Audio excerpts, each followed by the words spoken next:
Assalamualaikum warahmatullahi wabarakatuh. Kita berjumpa lagi Alhamdulillah dalam siri Wahai Ibu, Wahai Ayah yang merupakan penjelasan ke atas buku saya yang judulnya sama, Wahai Ibu, Wahai Ayah.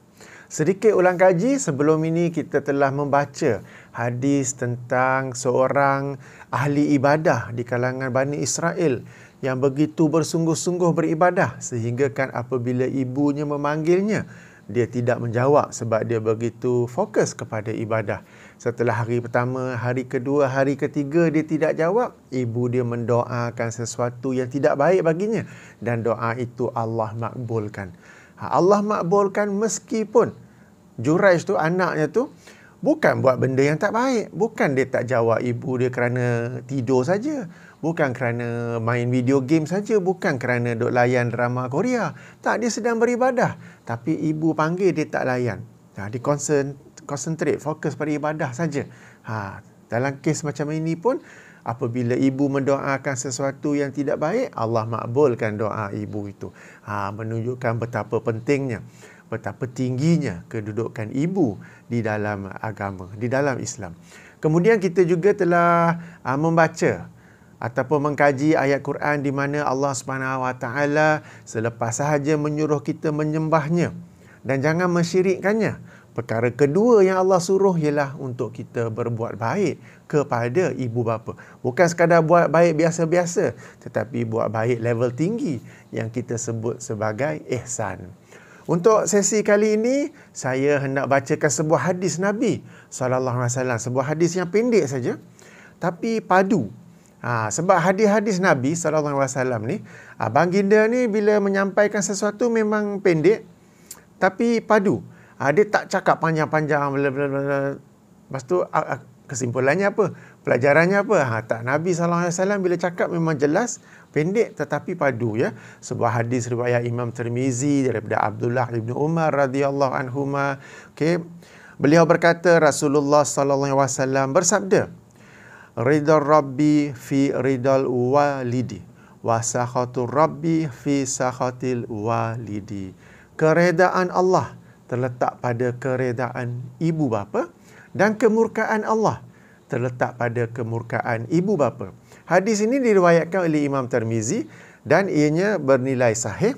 Hanya sahaja para ahli hadis berbeza pandangan apakah ianya merupakan sabda Nabi SAW ataupun perkataan sahabat.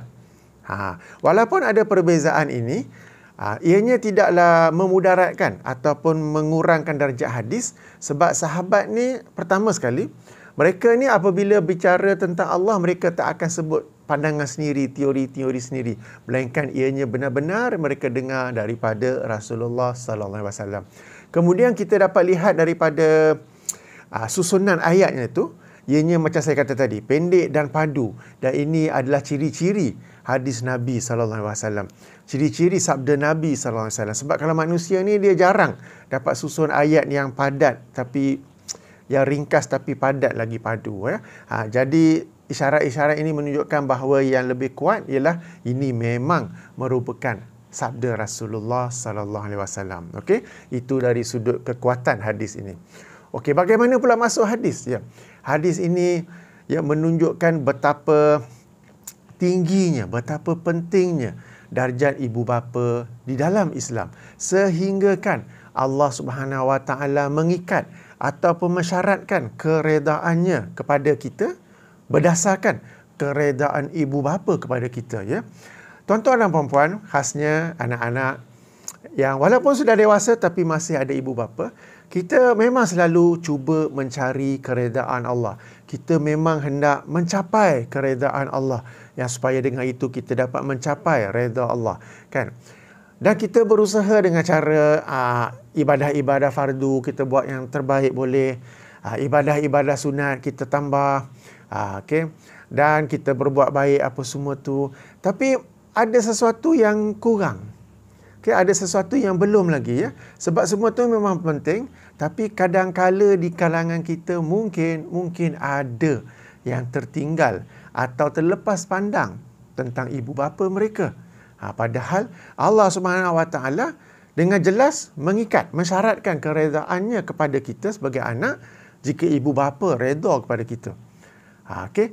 Dan sebaliknya, Allah SWT murka kepada kita jika ibu bapa kita murka atau rasa marah kepada kita. Jadi, yang ibadah-ibadah apa semua tu kita fokus tu, ya, bagus teruskan. Tetapi jangan lupa tentang ibu bapa kita. Jangan hanya telefon sekadar sebulan sekali. Jangan balik kampung ketika Hari Raya Aidilfitri dan Hari Raya Haji saja. Itu pun balik kampung kan buat apa, duduk. Mak dah masak ke?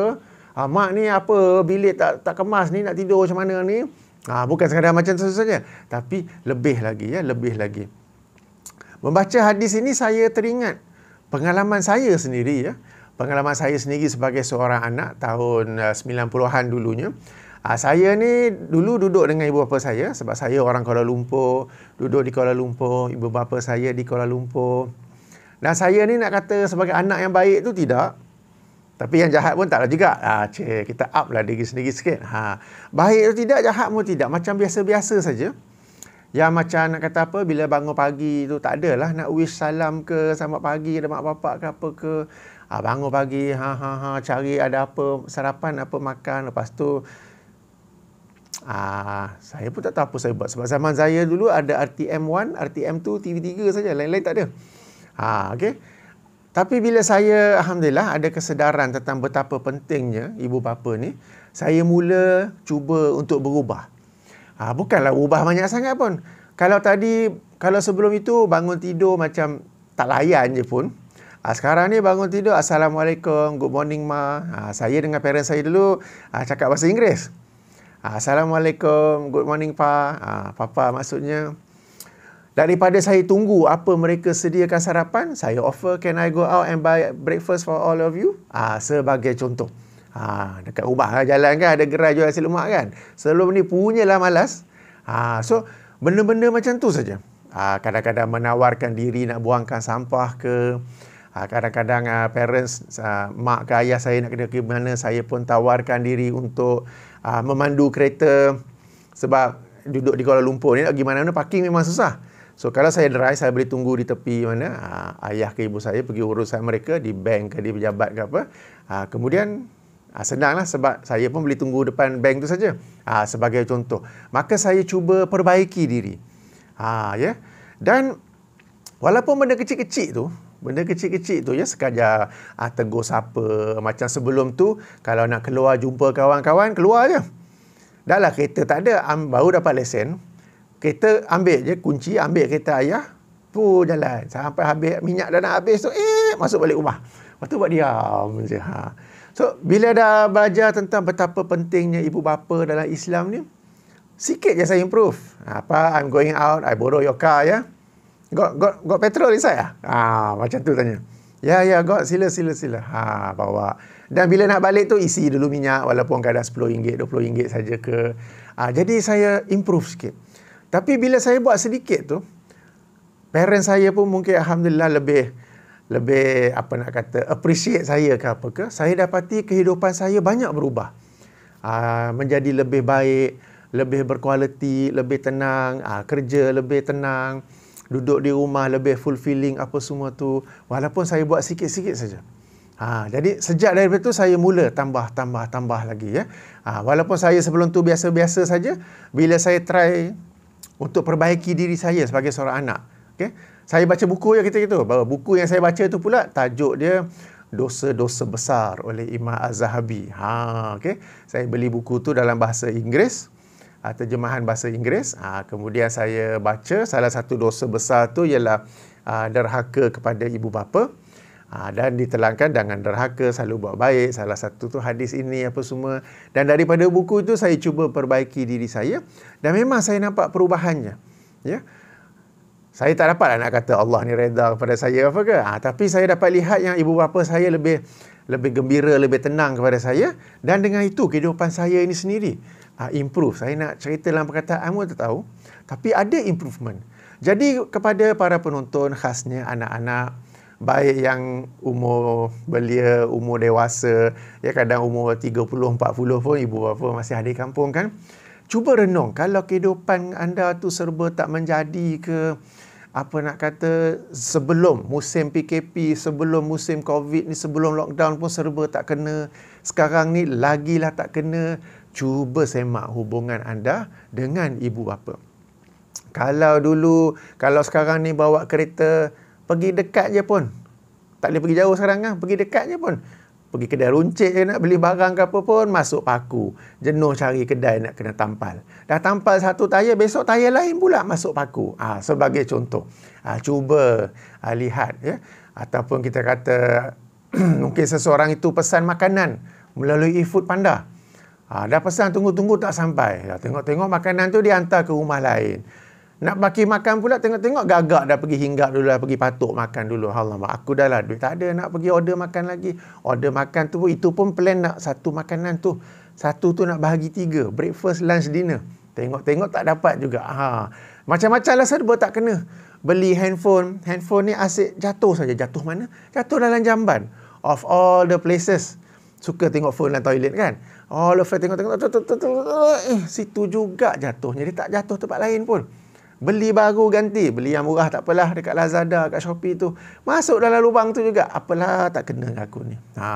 Kan orang kata, apalah tak kena. Aku ni kena mandi bunga ke apa ni? Aku ni banyak sial ke apa ni? Bukan semua tu. Cuba semak hubungan anda dengan ibu bapa anda.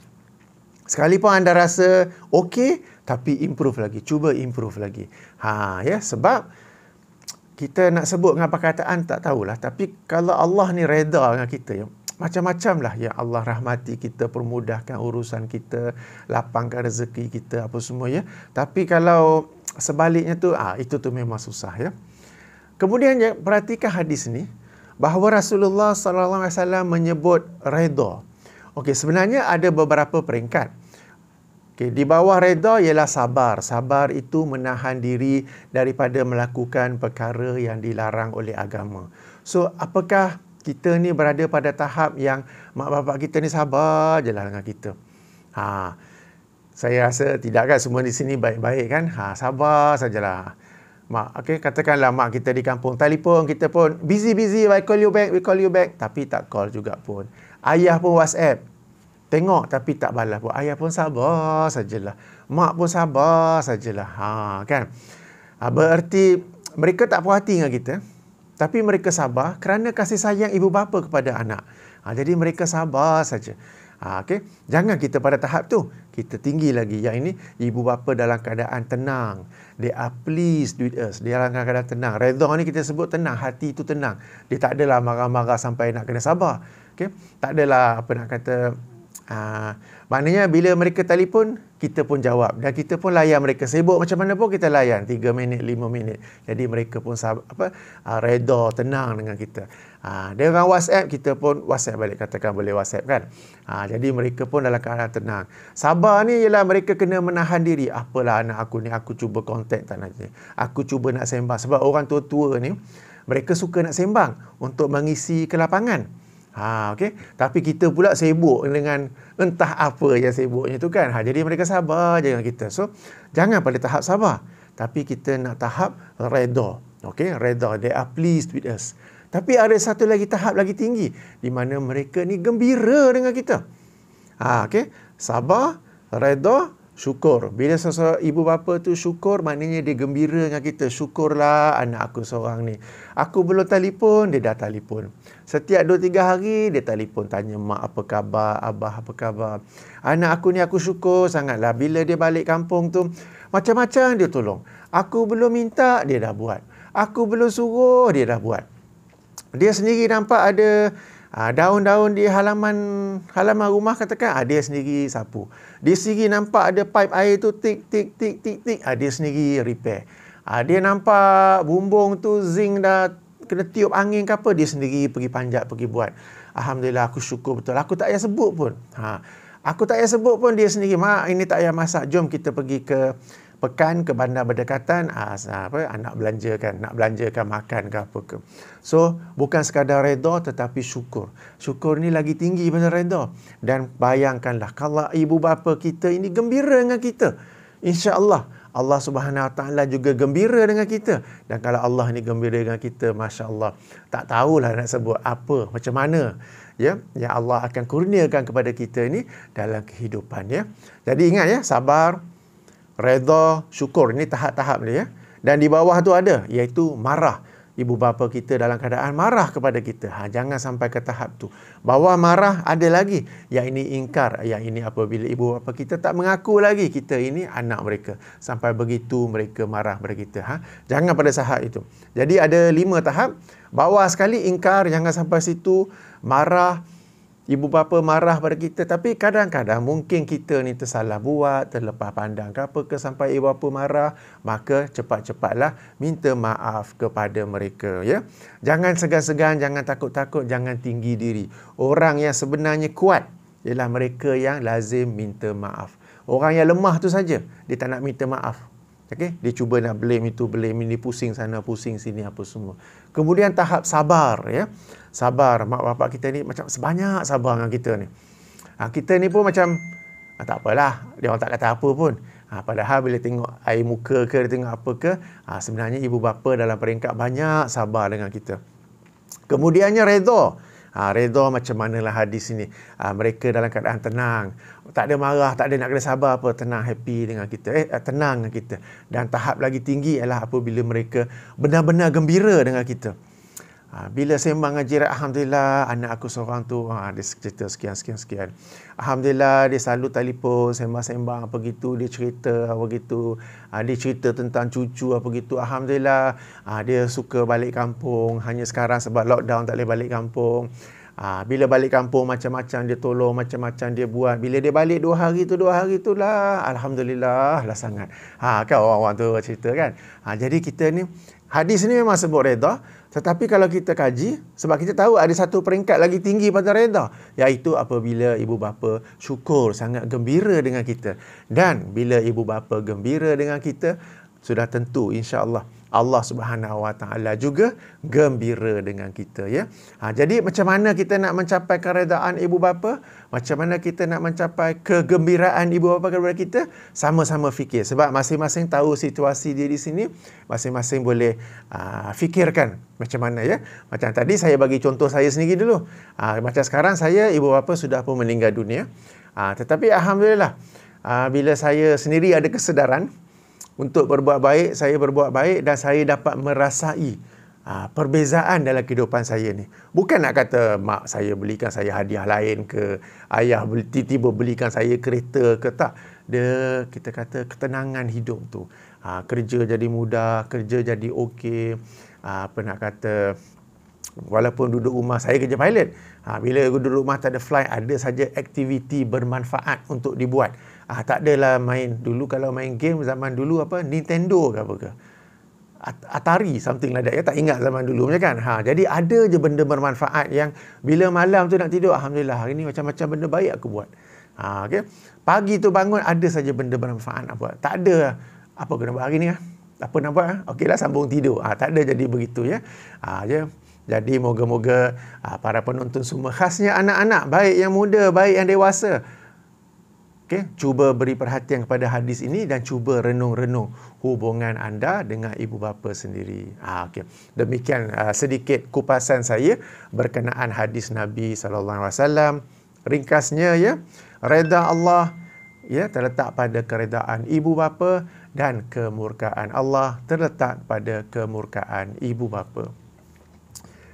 Bila dalam sesi ni, ataupun dalam sesi yang lepas saya selalu tekankan ialah apabila Islam menganjurkan kita untuk berbuat baik kepada ibu bapa, Islam tidak mensyaratkan, Al-Quran dan hadis tidak mensyaratkan bahawa ibu bapa tu must be the perfect parents. Okay? As long as they are our parents, we must do good to them. Okay? Al-Quran dan Sunnah tidak mensyaratkan kalau kita nak berbuat baik kepada ibu bapa kita tu mestilah perfect in the very first place. Tak. Asalkan mereka ni ibu bapa kita, kita dianjurkan, ditekankan untuk berbuat baik kepada mereka. Sebab ibu bapa kita ni adalah manusia, mereka pun ada kekurangan, mereka pun ada cabaran dalam kehidupan, mereka pun beramal berperanan sebagai ibu dan bapa berdasarkan ilmu yang mereka ada pada zaman mereka, pada lokasi mereka. Tak ada buku ke kursus ke tentang parenting apa semua tu kan. Jadi they do what is best possible that they know at that time, ya. Jadi jangan pula kita, alah aku nak buat baik pada bapa aku tu, mak aku tu, okay, jangan begitu, ya. Akan tetapi ada dalam kes-kes terpencil, mak atau ayah itu bukan sekadar tidak perfect, tetapi di bawah lagi di mana mereka pernah menzalimi kita sebagai anak-anak secara berterusan. Okey. Sebagai contoh, ayah seorang alkoholik, seorang yang kaki mabuk, kaki botol, suka pergi minum, balik lepas tu pergi mengamuk ke ahli keluarga apa semua tu. Okey. Ataupun ayah seorang kaki judi, asyik pergi berjudi, asyik kalah je pula tu.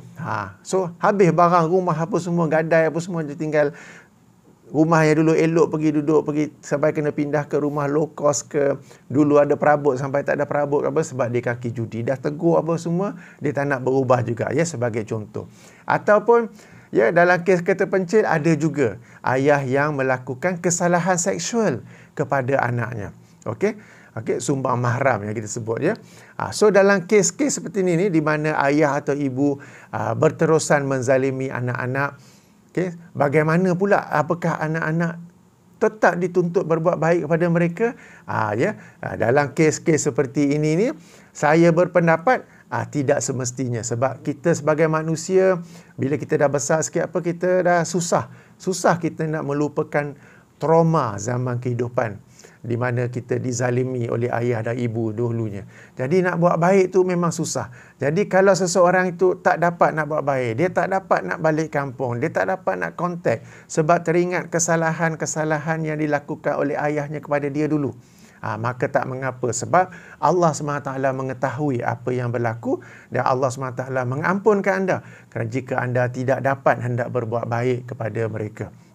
Okey, lebih-lebih lagi kalau yang sangat-sangat dahsyat seperti kesalahan seksual ke apa ke kan. Jadi kalau anda katakan sekarang ni dah umur dah 20 tahun, dah pindah keluar rumah, dah duduk di pergi belajar ke pergi kerja di mana ke apa ke, macam susah sangat nak balik kampung, susah sangat raya pun nak balik kampung kerana teringatkan kezaliman ibu bapa kepada anda dulu, yang itu tidak mengapa sebab Allah SWT sangat memahami apa yang berlaku. Dan kita ni sendiri to move forward in life, kita nak bergerak ke hadapan dalam kehidupan ni, kita terpaksa melupakannya. Sebab kalau balik tengok muka ayah, teringat apa ayah buat kat kita dulu. Balik rumah tengok muka mak, teringat apa mak buat kat kita dulu. Okey, katakanlah ada, ya. Jadi macam balik je jadi trauma. Tidur malam tak boleh. Kalau tidur pun nightmare. And then kita nak move forward dalam kehidupan ini tak boleh pula jadinya. Jadi dalam kes-kes seperti ini tidak mengapa jika seseorang itu tidak dapat hendak berbuat baik kepada ibu atau ayahnya. Okay, dan di sini ada tambahan, ya. Kalau kezaliman itu sedang berlaku sekarang ini, maknanya katakanlah kezaliman, kesalahan seksual, sumbang mahram sedang berlaku sekarang ini, maka please buat laporan polis. Sebab kadang-kala benda ni berlaku, ahli keluarga tahu.